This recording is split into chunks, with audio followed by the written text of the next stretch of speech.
witnessing something. But at the same time, growing up heavily into the community, you see what happens to people who get ostracized.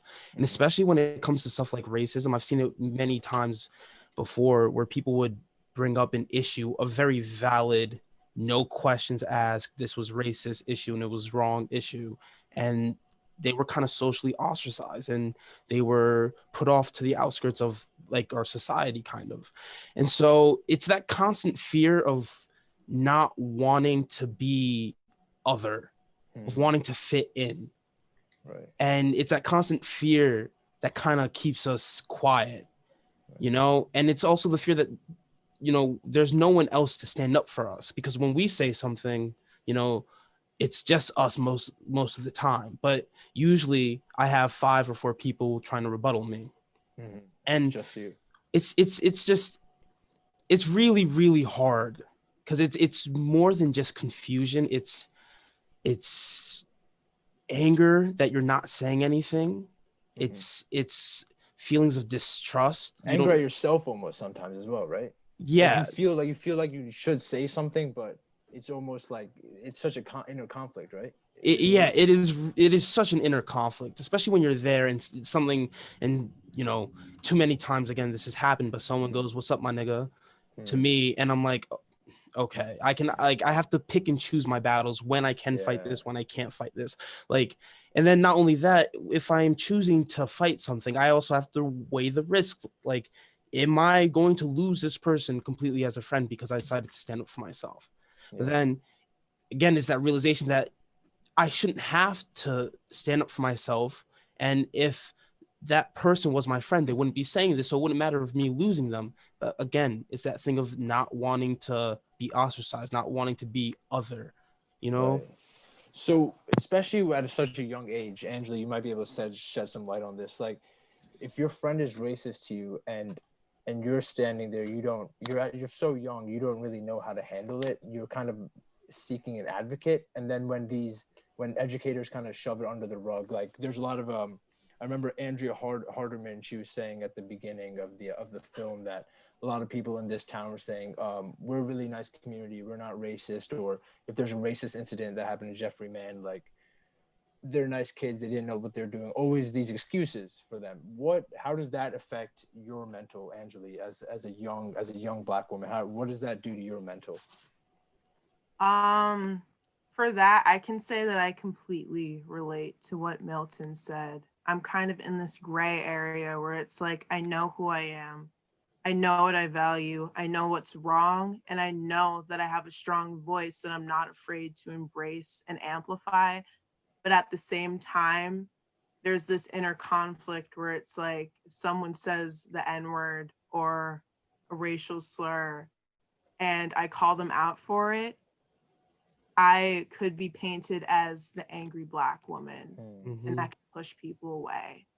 It's the social stigmas and stereotypes that sometimes restrain me from responding to these things. And it's also the advice from people to, like, oh, don't respond to them. Like, they're just ignorant. Like, don't waste your time on them, right? But it's so hard because I feel like if I'm not responding to it, then I'm just becoming complicit in the problem. Exactly. And I'm glad that you brought up the I'm not racist thing, because I feel like racism has become so normalized in our society that it's desensitized us to it. And saying I'm not racist without actually acknowledging the effects of racism and the issue of racism is simply a byproduct of that desensitization and that normalization. Yeah. And I think that's just really telling of the fact that we're in an age of colorblindness, and that so much of the biases, the prejudice, the microaggressions that we have and that we act upon are implicit and they're not conscious. And I feel like people who don't recognize those implicit traits and don't recognize their complicity in racism simply by being silent and not acknowledging the issue after stating that they're not racist they are blinded by the romanticized narratives that we push out to society, and they fall victim to it, and they fail to realize that they are complicit in perpetuating the issue. So I'm really in this gray area when it comes to responding, because I can't tell if someone is actually racist or if they're just ignorant and they don't know what they're talking about. Because Is it one and the same? Is it to almost one and the same sometimes? Because ignorant wouldn't be an excuse for racism, right? No, not at all. Not at all. Not necessarily, but at the same time, there is a very real ignorance when it comes to microaggressions, because many times, and it's hard to explain sometimes to people how something like a compliment or a good act can be seen as racist, because it's like, well, I'm doing something good for you. Right. You know, how can that be racist if I'm helping you out? Yeah, but you have to, you know, let's break it down and check out all the layers and see what is going on underneath this. Like, why are you actually doing this? You see what I'm saying? So like, there is a bit of ignorance, and I don't think that they're necessarily one and the same, although they do go hand in hand. So what can we be doing differently, either as POC or as white people? Like, how can we make sure that the next generation of Black children don't have to go through the same kind of internal conflict at schools?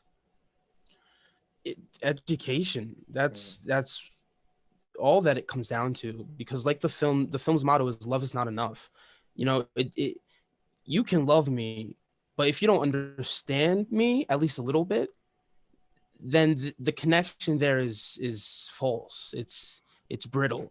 You know, it's all about education. It starts at home and it starts when we're young. You know, we need to educate when we're young about racism, because if my brother can experience racism at 5 years old for an entire year, if my brother can do it, I'm pretty sure kids of all ages, of all races, can learn about racism at a young age. I remember in the film, one of the mothers was saying that she knew she had to have the talk about racism, but she was surprised that even as early as kindergarten that she'd had to have it. Like, is that something that needs to be done both on the POC side and the white majority side? Well, it's already done on the POC side, right? So that's not necessarily something we have to worry about, right? Because we're educated. But this is why we're here. We need to start this conversation about fully educating and integrating white people into the society of the world. Right. So Loki, what do you think? What can we learn from this journey that these white adoptive parents went through? Like, what can we glean from them? What kind of guidance can they give the white majority in kind of like, why do they have to adopt Black children to discover racism? Well, I don't think they had to. Well, in their case, in respects of being in Utah, I mean, there's not a lot of Black people here. I mean, statistically, I mean, I can go. This is the first time today I've seen people of color. Right. You know, I could go days if I elect to. You know, so that's an easy thing to do, and particularly during COVID, right? But yeah, this point that Milton made in particular, you know, you can love me, but if you don't understand me, and where education becomes this key, and I tell people, you know, because there was the question about ignorance and racism. You know, if you attack someone's ignorance, they're going to double down on stupid. Right? It's just going to happen. They're going to defend themselves, put up the walls. I'm going to talk about this a little bit in The Uncomfortable Truth, but that's what white people will do. Right? What, right or wrong, you know, we all do it to an extent, but people really are ignorant. They don't know what they don't know. And, you know, and as much as we would like to think that they should know, I mean, it's like, my gosh, I mean, it's all over the news. We've got 45, you know, firing off tweets every other day about stuff. Clearly you would know. Well, you'd be surprised at how many people actually don't follow that sort of stuff or aren't, you know, deep into it, like this group, I assume, probably is. I mean, I can ask a simple question of, I mean, just by a show of hands, how many of you can strip an engine in a car? Okay. So why not? no one, at least in the screen I have here, no one raised their hand. And because you can do that. It's all on YouTube. The information is there. So why can't you do it? Right. But just because you aren't searching for it, or it's not part of your MO or whatever else, it's just because it's there and we know doesn't mean everyone else knows. And so, I had someone say to me once, I don't teach my kids to be racist. And I said, well, I believe that because their idea of racism is burning crosses and hoods and these sort of things, not the systemic racism. But I said, but do you teach your kids not to be racist? Because there's a difference. Right. And so education truly is the key, but how you educate people. I was speaking to a group yesterday with my mom, and we talked about nonviolence in regards to the civil rights movement, because they asked, like, well, how do we talk to people? How do you talk to white people about racism? Because the second you use that word, it's they tighten up, they get, and I said, well, in the civil rights movement, it was a nonviolent movement, right? Yeah, you might get, knocked in the head and your teeth kicked in. You might lose the battle, but you're going to win the war, right? Which was the war of segregation, and segregation ended, at least legal segregation, right? More so, we need to start thinking about intellectual nonviolence, how we have our conversations. It's too easy, particularly because of social media and in the environment we live in, to get really triggered and blow people up, go straight to guns in our conversations.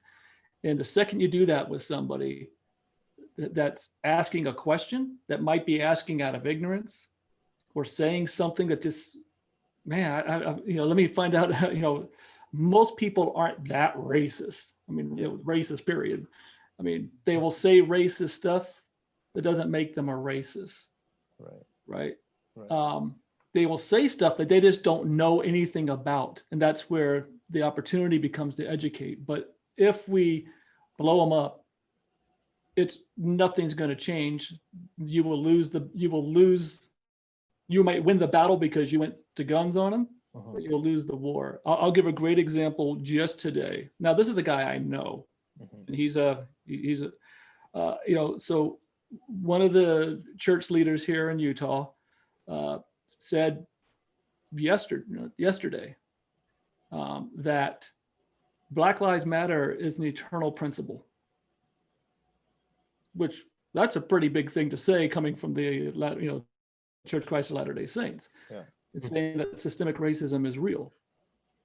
Now, my question is, well, gee, I mean, okay, now I want to find out how many of these Latter-day Saint friends that I have are gonna, what are they gonna say about this, right? Yeah. So I text it to one of my friends, the article, and his reply was, well, all lives matter, black, brown, red, yellow. I mean, we're all God's children. And my reply to him was, well, bless your heart. Well said. With a few other things that I said on top of that, but it was, because we can have that sort of conversation. But he just, no matter what anyone's going to say. So this guy, I just know this is the space he's going to be in.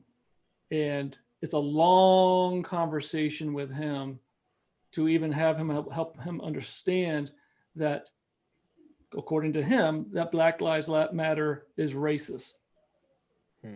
Because it excludes everyone else. That's his idea out of ignorance. And everything that his information feed comes through. And so well, I'm going to slowly work on him. Doesn't mean I have to associate with him every day. I don't have to take that abuse. But every time I get a chance, I just do a little bit more, a little bit more, a little bit more. And some people, yeah, you're going to find out real fast just how dug in they're in. And you know what? LaVon Brown, he's an Uncomfortable Truth freedom writer. I asked him, I said, what do you do about those people? He said, I just say F you and walk away. I don't have time for them. Yeah. They don't want to change. So why am I going to waste my time with someone who, life's too short? You just move on. Right. Milton, I wonder what you have to think about that. Would you have that kind of mentality with someone, or do you believe that everyone can change? I believe that everyone can change, but something my mom has always told me Mhm. growing up, you can bring the horse to the river, but you can't force it to drink. And so I believe everyone can change, and I don't hate anyone. Um, I will help people change if they're willing to help. At the end of the day, it's the individual. You personally have to be willing to go out and do the research yourself, because for too long it's been people of color's jobs to educate, when in reality we're just supposed to live our lives. Right. The job to educate is with the individual, with the white person, with the white majority. If you want to educate yourself, you will go out and educate yourself. It's all a matter of if you really want to do it, if you want to change. And a lot of that education, I think I remember a couple of weeks ago talking about Black culture and what Black culture means to you. So I'm wondering, how would you describe Black culture to a to the white majority? I know it's a loaded question, but Yeah. go ahead, give it a shot if you will. In my eyes, Black culture has been twisted by media, news, movies, television. It's been twisted by stereotypes. So for me, Black culture is like forever evolving and changing and morphing. Um, but to answer your question as to what Black culture is, because many times in my childhood I've gotten remarks like, "Oh, you're not Black enough," or Mm, "You're not white enough." And my question is like, well, what does that mean? What does it mean to be Black in America? And usually the first things that come to mind are stereotypes, yeah, like I think people need to realize that Black culture, Black lives, and Black stories are more than just projects, ghettos, drugs, hoods, gangs, violence. It's more than just that. mhm, There's so much more to our history, to our people, to our culture, the way we speak, the way we dance, the way we talk, the way we dress. There's so much more. And the one thing I can say when it comes to educating yourself on Black culture is just don't make any assumptions. mm, Just okay, don't make any assumptions on what you think it is, because if whatever you think it is probably wrong, because there are Black people who don't act like the people in the media. There are Black people who do. There are people like there's Black people of all types. We're not just one person. We cannot be grouped, hmm. you know? So is it when I was watching this film, I remember one of the scenes, Carol, I think her name was, because how important do you think it is for a Black child to be in touch with their Black heritage? Is it really crucial to their upbringing, to their mental health? Is it, because I remember Mhm. one of her friends was saying, Carol, you're the problem, you focus too much on race. Does she have a point? Like, do we almost burden this young Black child with the burden of race almost, or would you disagree? Um, I I won't have to say it's not a burden. It's it's a Reality. joy. It's a Reality. joy, and it's a reality. Like you said, Right. it's introducing Black children who are adopted to Black culture is introducing them to who they are, and to Right. deny someone who is Black their culture or um their hair, for instance. I know too many people who adopted Black kids who don't know how to take care of their hair. As simple as that. They just don't know how to take care of their hair, so it's either falling apart or it's cracked, it's not healthy. And that's something as simple as that. All you have to do is go to a barber.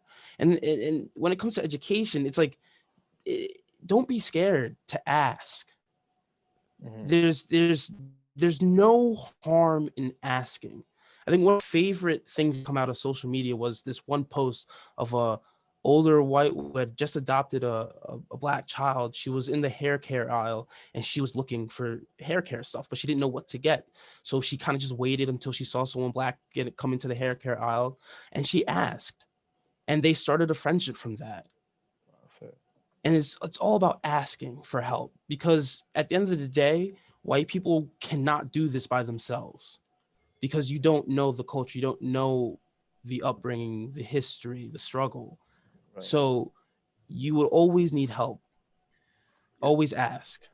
So that kind of goes into the idea of, remember the narrator saying, the white majority has had this kind of this buffer between them and the civil rights battle because of white privilege. So how can they, Loki, what would you say to someone who wants to educate themselves but it needs to empathize more greatly? Would you offer any advice? That wants to educate themselves? Well, Because a lot of white majority have this kind of buffer between them and the civil rights battle because of their privilege. They don't have to engage in this battle, if you remember the narrator saying. So would you have any kind of advice for someone in that position to empathize more greatly? well, listen, God gave us 2 ears and 1 mouth. Use them proportionally, right? Listen to understand, not to respond. Right. Yeah, it's racism is a white disease that we ask everyone else to cure. Yeah. Right. When we need to be taking it upon ourselves to fix this problem that we created. Right. Quit asking everyone else to fix our problems. Right.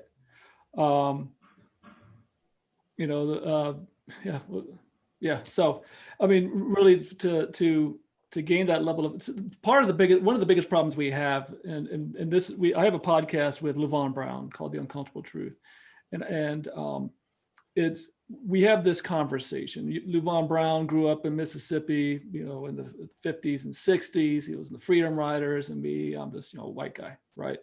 But we have this relationship where we can have this really honest conversation.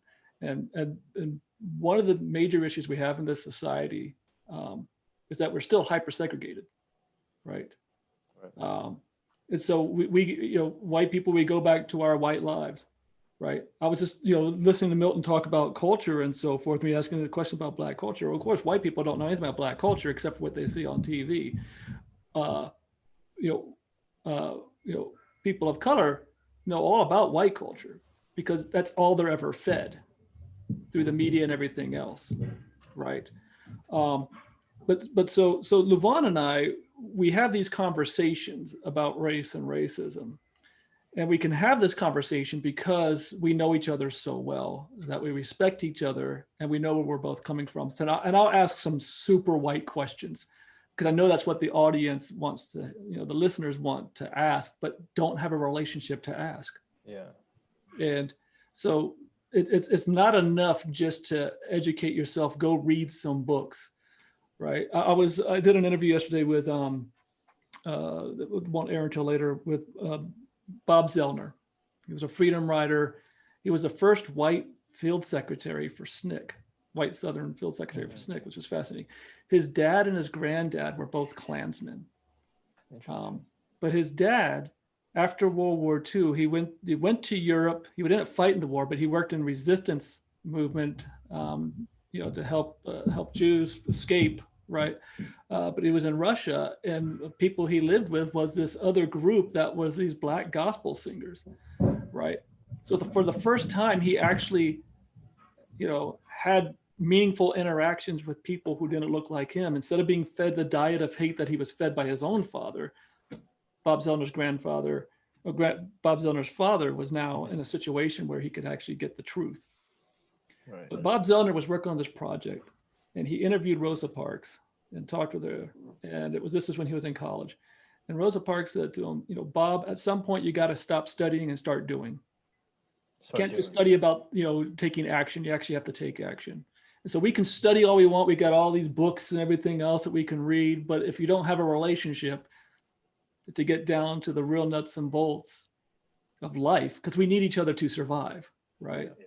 That it's not going to do anything for you. It's like, oh gosh, what was that quote I'm trying to think of that's attributed to St. Francis,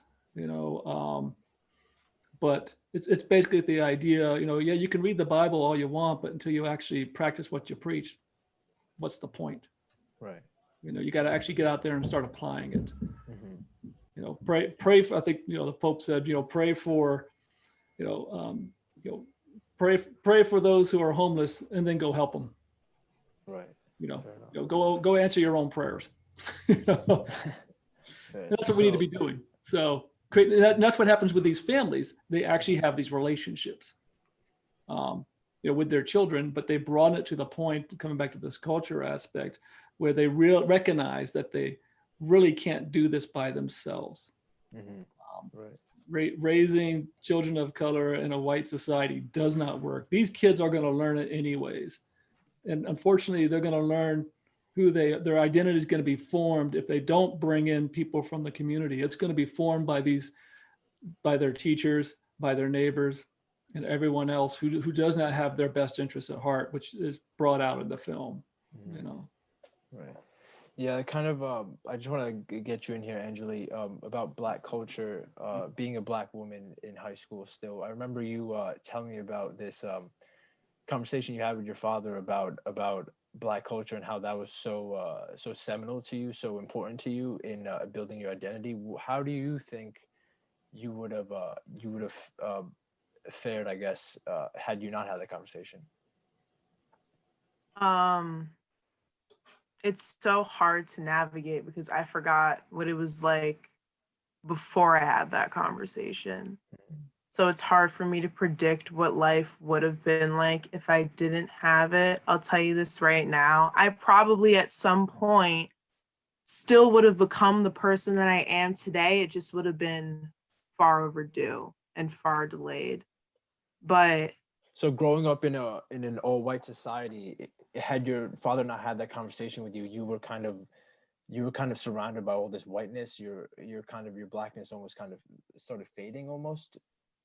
Exactly. And the worst part about it is that I never realized it because I was just a child.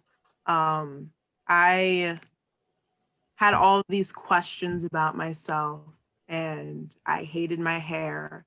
I didn't have a Black friend until I was in 6th grade. There were all of these little anecdotes of my life and all of these questions that I had about myself that I was so oblivious to acknowledge that they were all from one source. And I was so oblivious to acknowledge the importance of those questions and those anecdotes. And you're right. I do think that growing up in a predominantly white society that I think took way too long to start having conversations like this has kind of almost drowned the acknowledgement of who I am out. And I didn't even realize it. So when I had that conversation with my dad, it was a time of revelation for me. And that's when I really realized, like, wow, like I really didn't know who I am.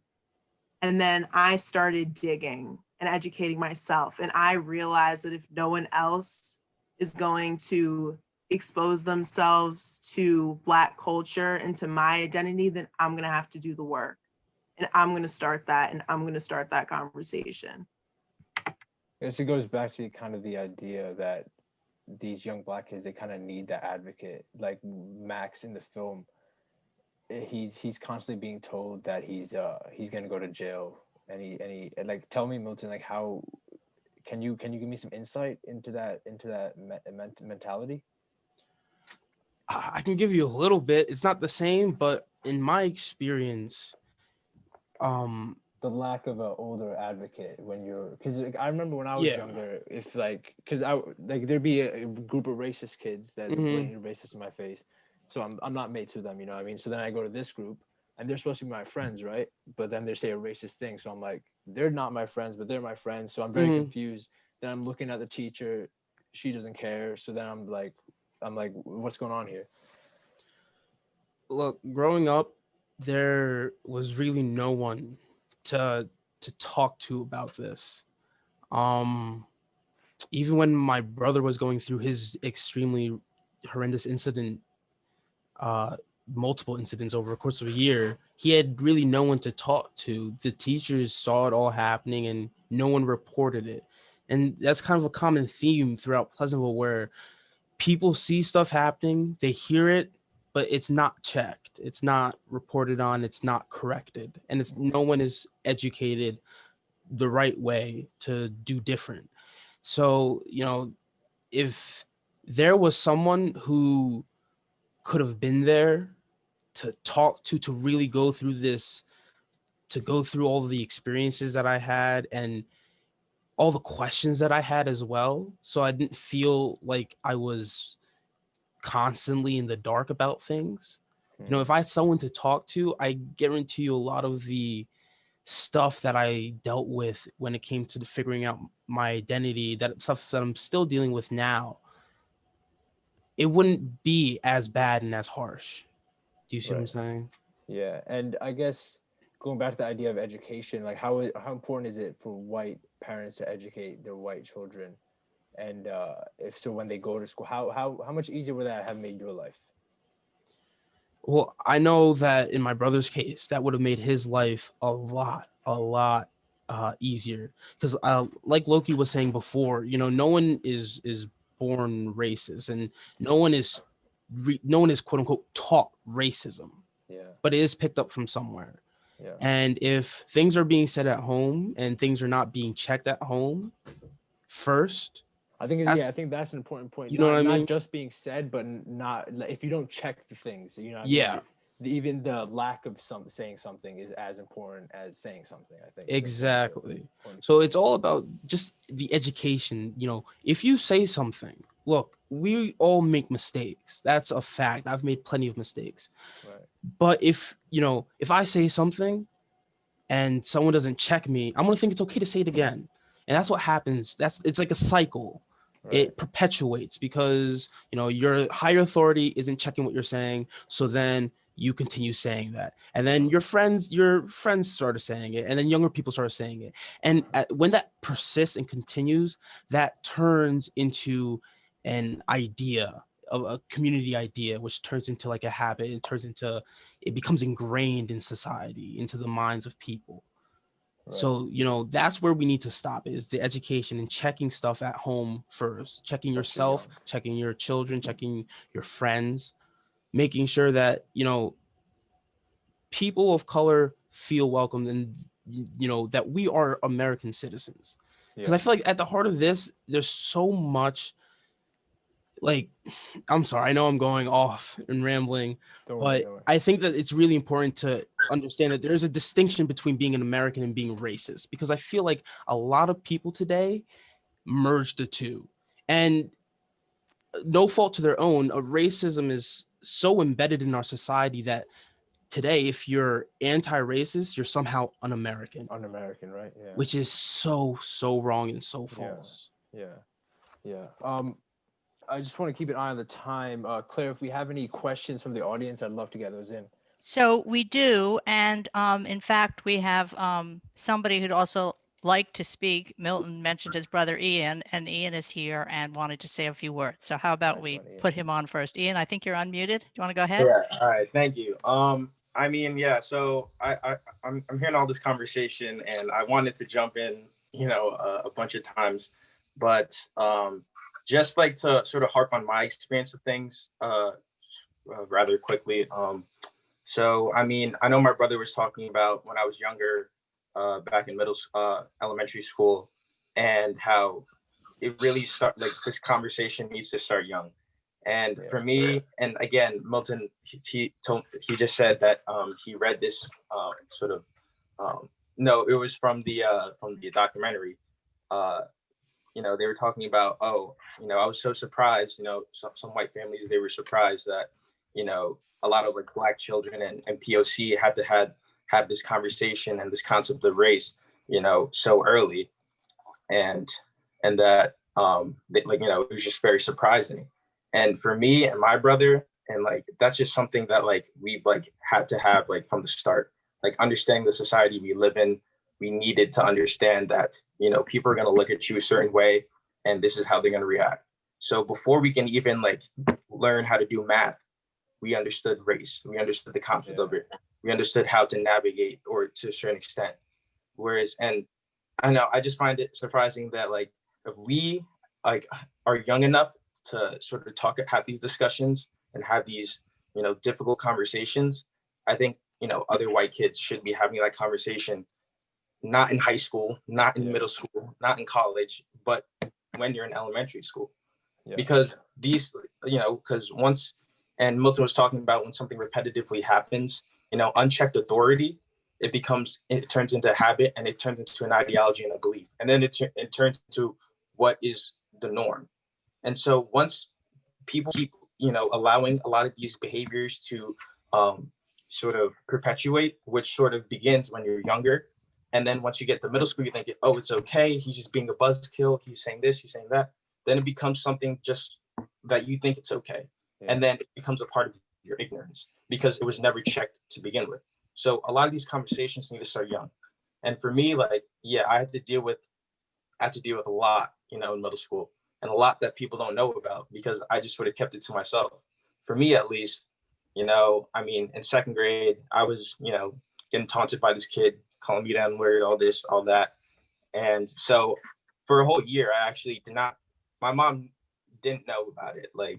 And the school knew about it, but they never said anything about it because, it's about the stereotype. They didn't want to have some mad, angry Black woman coming into the school and causing a whole ruckus.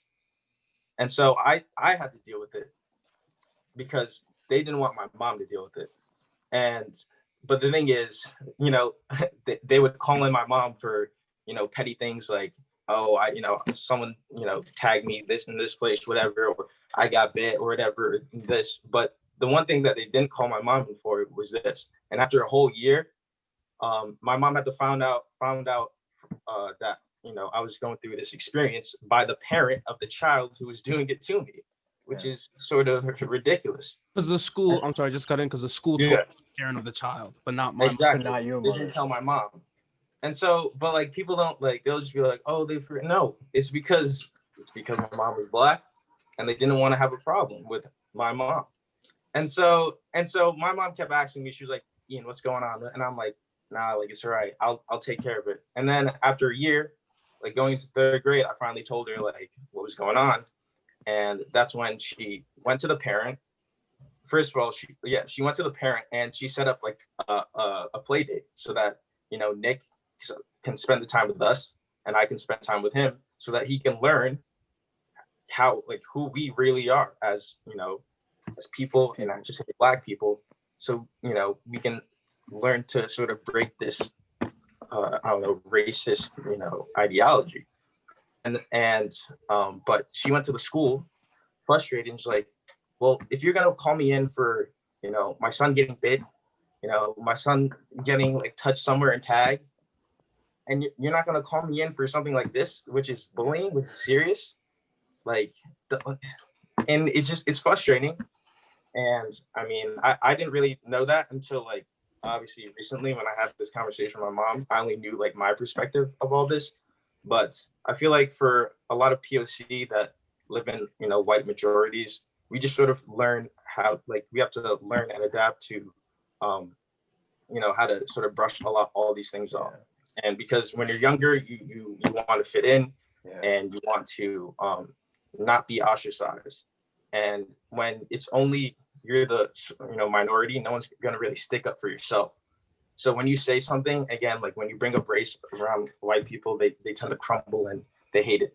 You say anything that oh, that's sort of racist. Why'd you say this? Oh, dude, I'm not racist. And they start to feel a certain way. So you sort of learn how to what Milton was saying, you pick your battles because you don't want to be that one kid that's bringing everything up and a buzzkill, because then they're not going to invite you places, and you want to fit in. So you sort of learn how to adapt. And I know there's the press for time, but I just wanted to sort of get some of my ideas, some of my own thoughts on a lot of what was being said.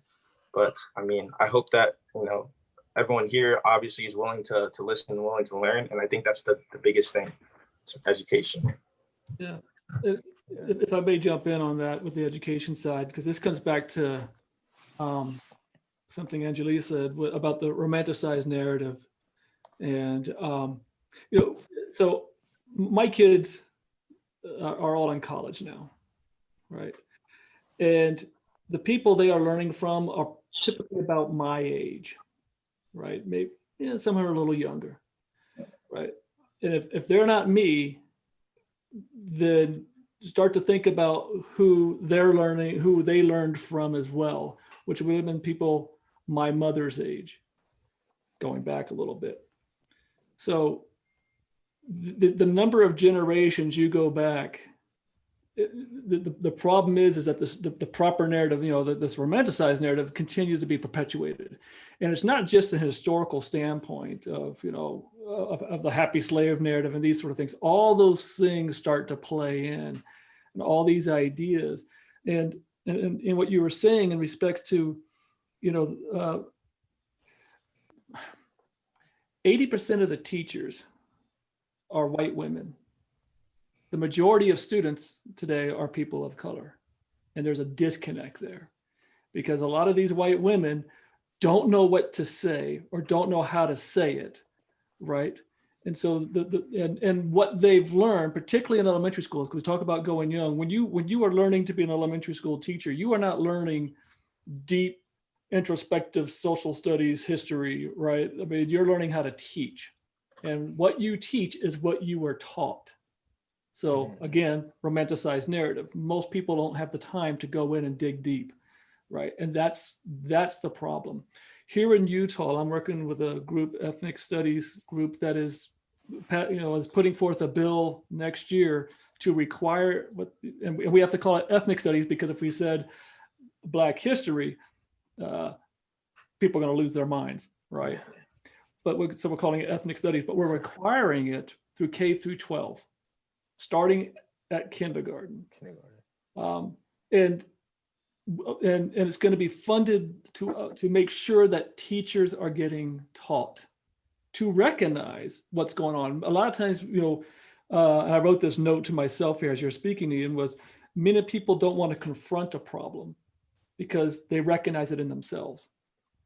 Because if they go, oh my gosh, this is something wrong. Wait a second. I do this all the time. And it's just, there's a subconscious uncomfortableness that goes along with this.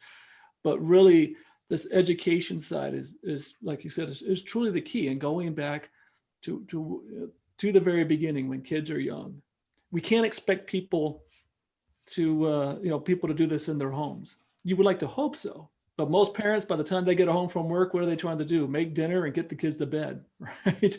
I mean, the majority of the impact that's going to take place is going to take place in schools. And the challenge we come up against with this is it's the adults who feel threatened that their kids might learn something. They won't say it out loud, but it's just like this guy who says, well, Black Lives Matter is racist. What he's really saying is, he's not comfortable because he doesn't know. And he feels threatened by the idea that there's actually more than one story in America, right? And that Black history, for example, Black history and white history are not parallel tracks in America, right? They're actually on the same rail, okay? And this is multiple experiences, intersectionality and so forth, but these multiple experiences that we call American history. And when we only teach in isolation, then suddenly that's not me. I don't have to deal with that, right? And we don't talk about the impact of the past to the present and so forth, and how all these things click in. But there's all those, like we talk about in Black, White, Nuts, there's all these different stages and how you grade up on racial identity. It's going to happen anyways. We might as well teach kids to recognize it and to talk about it, because they're getting it anyways. The problem is how they're getting it. When the teacher, a person of authority, throws cotton balls on the floor and then makes the comment, in the film, it's like, well, look at how quick the Black kids do it. They're such naturals, right? I mean, it's just like, how is that even possible in this day and age that someone would say that? Well, because they grew up in America. Well said, Loki. So we have somebody else in the audience whose perspective we were interested in hearing. Loretta Chiavetta Hi. From Pleasantville. Hi, Loretta. Hi, how are you? Yes, so My husband and I have 3 children, and our youngest, our daughter was adopted, and she's Black. So the film itself, hit me on such a personal level. And one line in particular that really struck was when they said, "Love is not enough." Like, it's sad but true. And it's funny, when our daughter was younger, you didn't really notice any differences, all the kids play together, whatever. But as she got older, especially high school, that's when you really feel, you felt that there was something going on. And Ian, when you said that you were taught at a young age to understand race, I feel like I did my daughter a disservice, maybe by not. And so it's I'm never too old to learn. And this is very powerful. And something else that you said is that we should, you said you had to learn to fit in. That's not right either. Like, everybody has to own their stuff and take responsibility, right? Parents, educators, children themselves, we can all do better. And it doesn't matter, it doesn't matter what little things you do, all little things add up to something powerful. And I don't know. Thank you for everything. This is very, very moving. And I was happy to be a part of it. Thank you, Loretta. That's really interesting insight. I'm glad you could join the discussion, being a transracial adoptive parent yourself. Yes, thanks. Thank you. Claire, do we have anyone else that'd like to speak? I don't have anyone else who'd like to speak. There are a lot of questions we haven't gotten to. I mean, some people's questions have been answered one way or another in the course of things. Maybe do you think we have time to fit in one or two? We could fit in one nice provocative one. If you can find So one. here's one. So how can a white person educate themselves about Black culture without interfering in that space? What's the right way to do it? Show up and shut up. Seriously. Just show up and shut up. Show up and shut up. Yeah, that's pretty much it. I like that. Tell me a bit more about that, though. Tell me what that means. Well, it just means, you don't, I relate this back to my mom in the movement. And here's this white Southern woman in the movement, right? And she never once would actually, tell people how to do things. African Americans, in the movement knew how to solve their own problems. She was there to help, right? Not to take over, not to, here's how we should do this or here's how we should do that. She only did what she was asked to do, right? So even in the sit-ins, in the freedom rides and so forth, the calls went to her saying, "Hey, send more riders." So they go. Everything was always a request. When she was down at Duke University, once they parted ways. Oh, y'all can still hear me? Yeah. I don't know why my camera's doing this, but nonetheless, it was the founders of SNCC who said, "Hey, well, we haven't heard from the people up at Howard University. Can you go up there and see what's going on? And if they haven't done anything, get them going." When she goes to Tougaloo College, which is an all-Black college, an HBCU in Mississippi, Chuck McDew, was the field secretary at the time for SNCC, said, "Hey, well, why don't you go down to Tougaloo? And if they haven't started something, get something going." Because by that time she'd already been, quite a veteran in the movement, but she never inserted herself into situations. It's just, it's okay to not to be the center of attention, and just to observe, and to observe, to understand. Right. You agree, Milton, right? Yeah, he pretty much said it perfectly. To observe and understand, don't interfere. Yeah. Claire, let's do one more question, and then I think we'll wrap it up for everyone's sake. Okay, trying to pick you a provocative one. So there are some schools of thought that are opposed to interracial adoption, the idea that it can rob a child of their cultural heritage, their proper background. How do you guys feel about that, Milton, Angeli? I want to say I don't agree with that conversation, because as long as a child has a happy home and the parents are willing to educate themselves on the child's background, then I see that there's no problem in adopting a child of a different race.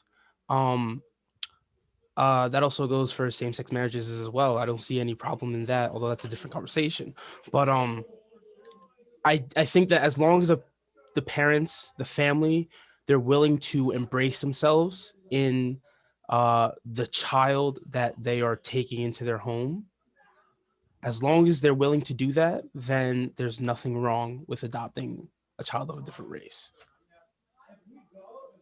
And so I think we'll wrap it up there. Loki, is there anything that you want to leave the audience with, being the filmmaker? Anything you want to? Yeah. Well, I want to echo what Milton said, because, gosh, I mean, there's plenty of kids in dysfunctional families as it is. So, I mean, who we judge. But there's a moment in the film that really, I think, speaks a lot to, what Milton and Angeli were saying earlier about Black culture, and it's not this monolithic thing, right, that white people just want to attach, but that there's a moment in the film where it talks about this mother, this white mother, and the kids are all in this swimming pool, and it's a sea of Black faces, right, and she can't find her child, right, and because she never identified her son by his face, just by his race. And once he's in that sea of Black faces, he can't even find him, which to me comes back to this thing about having those relationships, not seeing people of color as just this monolithic wash of whatever. It's seeing the individual and having, and understanding each individual that you come in contact with, because once you do, and this is a thing that happens in The Uncomfortable Truth. I know I'm switching around films, but go check it out. There's a reason why we're sitting at the table, eating dinner, breaking bread, right? Now we're all good friends anyways, but there's something about that personal level, that interaction that you have when you are one-on-one with somebody, and you can see them and know them, right? I mean, and I'm going to say this because we all know this, and this is really what this is going on with this lady, is all Black people look alike to white people. Right. That's really what was being said. And we can all act like we don't think that, but oh my gosh. I mean, we saw what happened with, I'm blanking on the other congressman's name, but with John Lewis, passed, and the Congress people were putting up photos of other congressmen who were not John Lewis. Right. Because all Black people look alike, because even though they worked together, he never even saw him.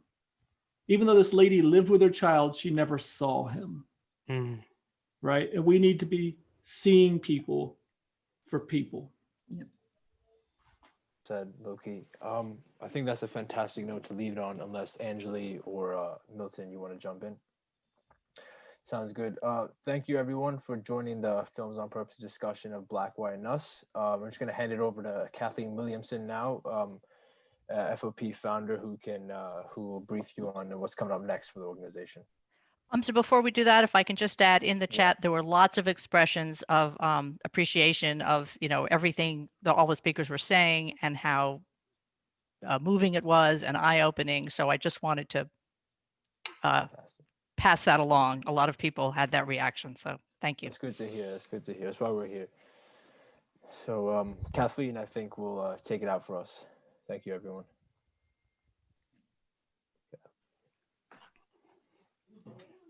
Thanks, Claire. Thank you. Thank you so much, Hamza and Milton, for bringing the film to our attention. Thank you so much, Loki, for joining us. Thank you. We've had a big crowd tonight. We've had over 90 people in attendance, and it was just another wonderful Films on Purpose evening. Thank you.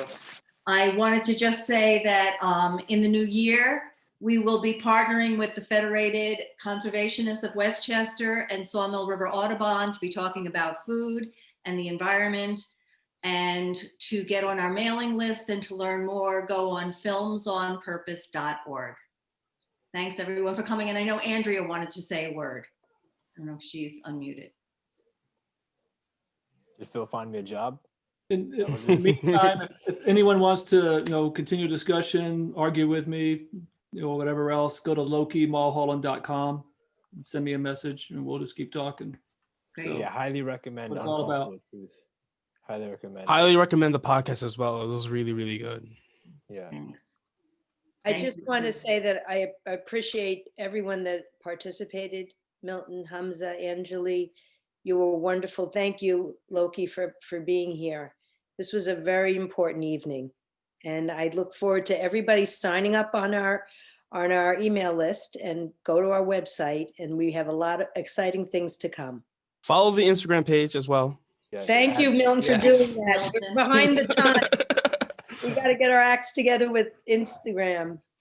Sure. Great. Thank you, everybody. Thank you, everyone. You have a good Thank you. evening. Thank Bye-bye. you so Bye-bye. much. Great job.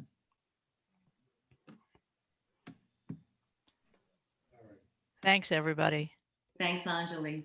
Really great Thank job. you.